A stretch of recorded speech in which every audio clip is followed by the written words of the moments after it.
ദേശീയപാത നിർമ്മാണ പ്രവൃത്തിക്കായി വടകരയിലെ റോഡുകളിലൂടെ കുതിച്ചുപായുന്ന പല ലോറികൾക്കും നമ്പർ പ്ലേറ്റുകളില്ല. ദേശീയപാത നിർമ്മാണ പ്രവൃത്തി നടത്തിക്കൊണ്ടിരിക്കുന്ന വകാഡ് കമ്പനികളുടെ ലോറികളാണ് നമ്പർ പ്ലേറ്റ് പോലും ഇല്ലാതെ റോഡിലൂടെ ഓടുന്നത്.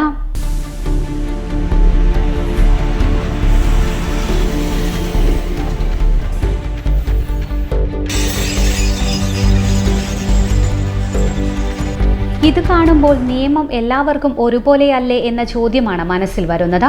നമ്പർ പ്ലേറ്റ് മാത്രമാണോ ഇല്ലാത്തത്? മറ്റ് രേഖകളെല്ലാം ഇവയ്ക്കുണ്ടോ? ഇതിലെ ഡ്രൈവർമാർക്ക് ലൈസൻസ് ഉണ്ടോ എന്നൊക്കെ ആർക്കറിയാം? എന്തായാലും റോഡിലൂടെ ഓടുമ്പോൾ ഏത് വാഹനമായാലും പാലിക്കേണ്ട ചില നിയമങ്ങളുണ്ടല്ലോ.